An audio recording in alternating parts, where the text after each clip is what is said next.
I'm sure you've heard the argument that the Old Testament is worse than the Quran. It is often used by Islam apologists, who claim that it is more violent and hateful.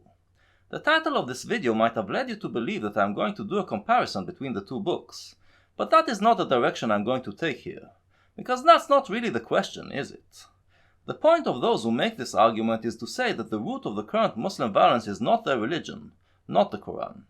If it was the book, they are trying to argue, then Jews and Christians would have been more violent than Muslims, because their book is more violent. So the fact that Muslims are currently more violent must be due to other reasons, such as geopolitical or cultural reasons. So let's look into this argument, and see if it holds any water. Well, the answer is simple. It may be true that the Old Testament is worse than the Quran, but there's one little thing that you forgot to mention.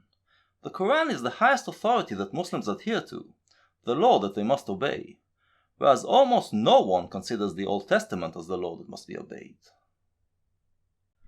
I have seen several videos made by Christians who make this point, and explain why the Old Testament, while considered a holy book, is not the law that they obey. Generally, the claim is that the New Testament supersedes the Old, and gives you permission not to obey it where it contradicts the teachings of Christ. But I have not seen any videos making the Jewish case, so this is the void this video will try to fill. I am not a religious Jew, so I'm far from being an expert on this subject. So if I make mistakes, please correct me in the comments. But I know enough about religious Judaism to know this. Religious Jews don't follow the Old Testament. They follow Halacha. Let's begin with a little history lesson. The way the Bible tells it, there was a time when humans actually spoke to God. Characters like Adam, Eve, Noah, Abraham and Moses had a direct line to God, and got his word directly. This period is mythological. We have no idea what part of these stories, if any, is real. Most of this period is contained in the part of the Bible known as the Torah.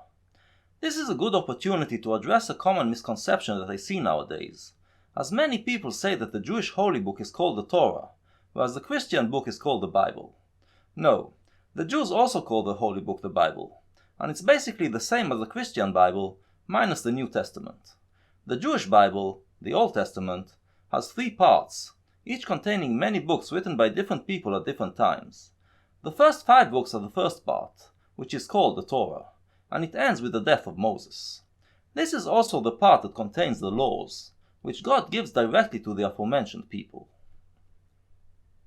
The more historical part of the Bible begins with the Book of Kings, which starts with the death of King David, around the year 1000 BC. From here on, the Bible is not so much about miracles, but more about the history of the Jewish nation, and there are numerous archaeological findings to corroborate it. This is the period of the prophets. Some of the prophets mentioned, like Elijah or Jonah, seem to be mythical, but most of them are real historical figures. Prophets like Isaiah and Jeremiah were actual people who went around Judea, preaching and prophesying, and were the spiritual leaders of the Jews.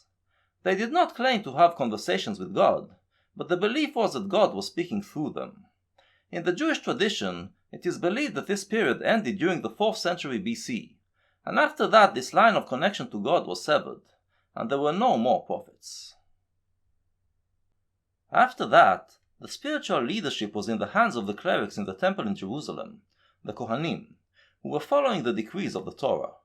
But this period also saw the rise of a different type of spiritual leader, the rabbi. The rabbi was a teacher of the Jewish law, was not part of the clerical establishment, and then, when the Romans destroyed the temple in the 1st century AD, the rabbis became the spiritual leaders of the Jewish people. When Rome destroyed Judea completely in the 2nd century, and the Jews were exiled, the rabbis were solidified in their position. Notice the trend here. It's as if as time goes by, humans get further and further away from God. In the Jewish tradition, this is known as the decline of the generations. The rabbis belonged to a generation that no longer claimed to have any line of connection to God.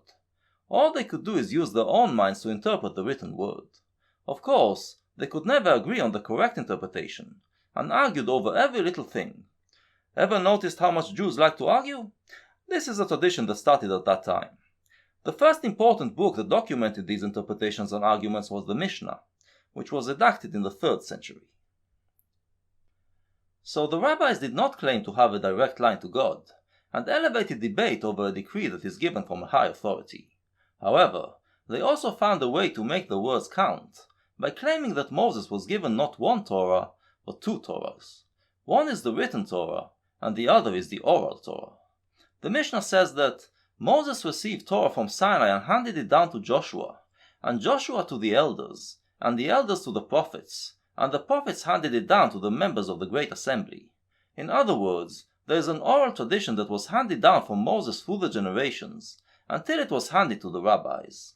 That meant that the rabbis could say new things, things that did not appear in the written Torah, and still attribute them to Moses, and treat them as God's law. In that, the rabbis essentially restarted the Jewish religion. Most of what they said is not interpretations of the Bible, but original thoughts and decrees that have been sanctified once they were put into the Mishnah. And even though they often contradicted each other, everything they said was regarded as a valid interpretation of God's words. In a way, the Mishnah is a higher authority than the Bible, because it also tells you how the Bible should be read. The rabbis whose words are recorded in the Mishnah were called Tanaim. Once the Mishnah was sealed, the period of the Tanaim ended, and a new period began, in which the rabbis were called Amoraim. The Amoraim interpreted the Mishnah, and also carried on the task of adding to the oral Torah and interpreting the Bible, and using all that to make new updated rules for Jews to follow. But because of the decline of the generations, they saw themselves as inferior to the Tanaim. So a rabbi of the Amoraim could not contradict a rabbi of the Tanaim, unless of course he could rely on another one of the Tanaim. The period of the Amoraim ended in the 6th century, and the most important book from that period is the Talmud. Then began the period of the Savoraim, and since then there have been several more periods, and they all obeyed the rule that you cannot contradict a rabbi from a previous period. The entire body of work created by these generations of rabbis is known as Halacha, and it is what religious Jews today follow. Halacha has several things going for it. First of all, this process of constant reinterpretation allows it to remain updated and compatible with the time. Furthermore, because of this decline of the generations concept, a contemporary rabbi cannot start making rules based on the Old Testament. He must follow the chain of command, work only within the parameters of what previous periods allow, and that prevents Judaism from falling back into the morality of biblical times. To be sure, Halacha has its own problems, but it is nowhere near as bad as the Old Testament, and since it holds many contradicting views, it allows today's Jews to choose more enlightened interpretations. For instance, there is a strong streak of Jewish supremacy in Halacha, but there is also a streak that is more universal, and since Jews today live in the democratic West, this is the streak that most of the religious Jews choose to adhere to. Here's an example of how Halacha mitigated the laws of the Bible. Let's take the subject of capital punishment. Now the Torah doles out death penalties for many different crimes, and the forms of execution are hideous. Stoning is one of the more humane of these forms.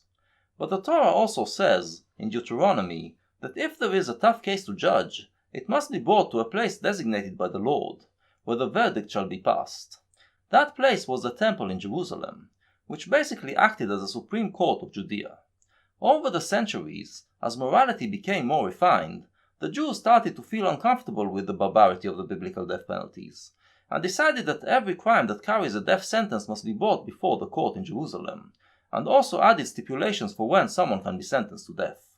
And once the temple was destroyed, the rabbis decreed that without the Supreme Court, no one has the authority to sentence anyone to death, and so capital punishment was abolished in Jewish law.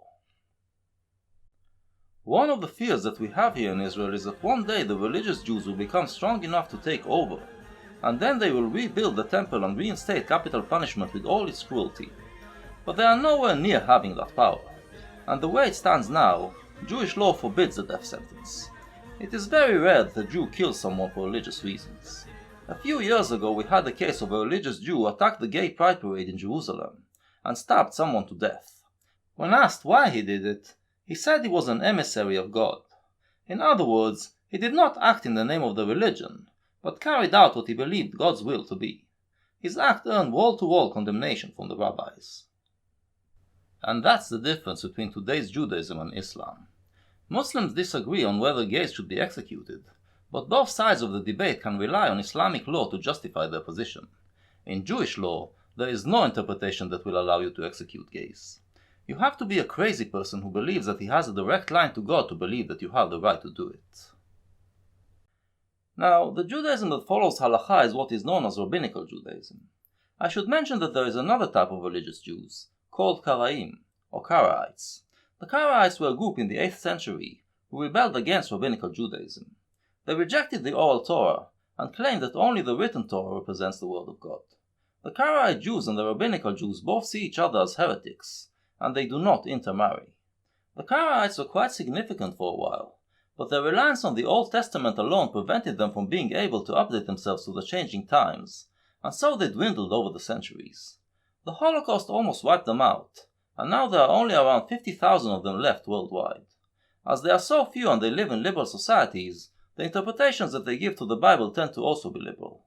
Their existence actually provides extra protection against fundamentalism, because any rabbinical Jew knows that if he announces that he regards the Old Testament as his authority, he will be declared a Karaite and marginalized.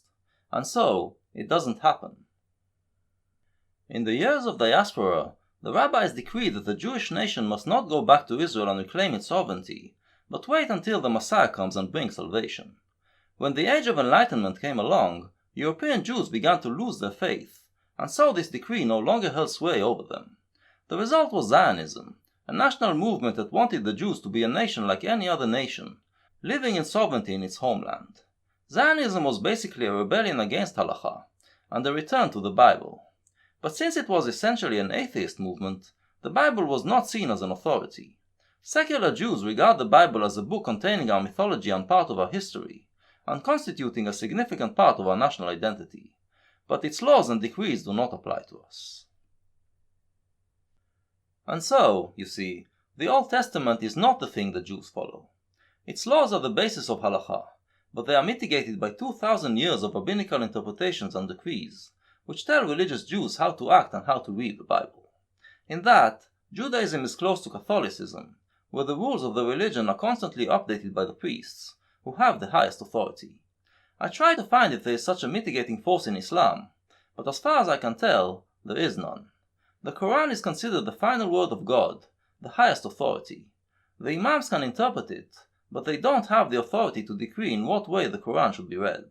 And so, a Muslim is free to go straight to the source and interpret the Quran in his own way, including emphasizing its hateful, violent and oppressive parts. And that is why the Quran is worse than the Old Testament.